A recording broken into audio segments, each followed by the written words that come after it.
A very good morning to everyone. எல்லாரும் எப்படி இருக்கிறீங்க? இந்த புதிய நாளை கடவுள் நம்மளுக்கு கொடுத்ததுக்காக அவருக்கு நன்றி சொல்வோம். இன்னைக்கு நம்ம வாசிக்க போற வேத பகுதி சங்கீதம் 102. சங்கீதம் 102. துயரப்படுகிறவன் துக்கத்தில் மூழ்கி கர்த்தரிடத்தில் தன் வியாகுலத்தை தெரிவித்து செய்யும் விண்ணப்பம். கர்த்தாவே, என் விண்ணப்பத்தை கேளும், என் கூப்பிடுதல் உம்மிடத்தில் சேர்வதாக. என் ஆபத்து நாளிலே உமது முகத்தை எனக்கு மறையாதேயும், உமது செவியை என்னிடத்தில் சாயும். நான் கூப்பிடுகிற நாளிலே எனக்கு தீவிரமாய் உத்தரவு அருளிச் செய்யும். என் நாட்கள் புகையைப் போல் ஒழிந்தது, என் எலும்புகள் ஒரு கொல்லியைப் போல் எரியுண்டது. என் இருதயம் புல்லை போல் வெட்டுண்டு உலர்ந்தது, என் போஜனத்தை புசிக்க மறந்தேன். என் பெருமூச்சின் சத்தத்தினால் என் எலும்புகள் என் மாம்சத்தோடு ஒட்டி கொள்ளுகிறது. வனாந்திர நாரைக்கு ஒப்பானேன், பாழான இடங்களில் தங்கும் ஆந்தை போல் ஆனேன். நான் நித்திரை இல்லாமல் வீட்டின் மேல் தனித்திருக்கும் குருவியைப் போல் இருக்கிறேன். நாடோறும் என் சத்துருக்கள் என்னை நிந்திக்கிறார்கள். என் மேல் மூர்க்க வெறி கொண்டவர்கள் எனக்கு விரோதமாய் சாபம் இடுகிறார்கள். நீர் என்னை உயர தூக்கி தாழத் தள்ளினீர், உமது சினத்திற்கும் கடும் கோபத்திற்கும் உள்ளானேன். ஆதலால் நான் சாம்பலை அப்பமாக புசித்து என் பானங்களை கண்ணீரோடு கலக்கிறேன்.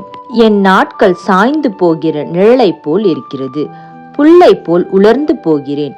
கர்த்தராகிய நீரோ என்றென்றைக்கும் இருக்கிறீர்.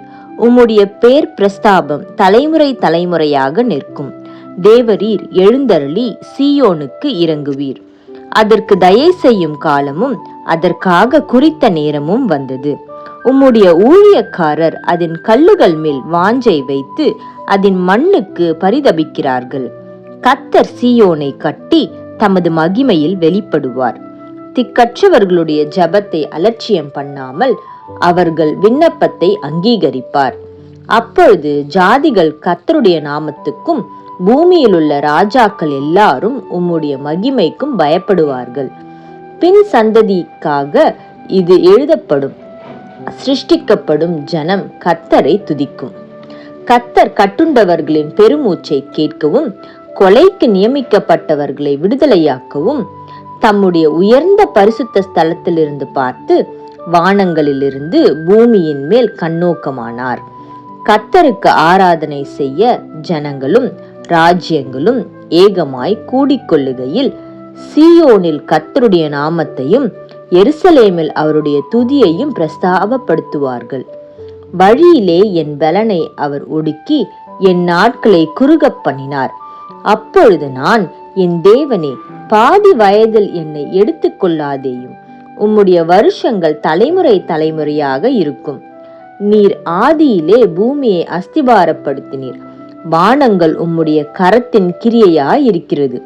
அவைகள் அழிந்து போம், நீரோ நிலைத்திருப்பீர். அவைகள் எல்லாம் வஸ்திரம் போல் பழமையாய்ப்போம். அவைகளை ஒரு சால்வையை போல் மாற்றுவீர், அப்பொழுது மாறிப்போம். நீரோ மாறாதவராயிருக்கிறீர். உமது ஆண்டுகள் முடிந்து போவதில்லை. உமது அடியாரின் பிள்ளைகள் தாபரித்திருப்பார்கள். அவர்கள் சந்ததி உமக்கு முன்பாக நிலை பெற்றிருக்கும் என்று சொன்னேன். ஆமேன். சங்கீதம் 102.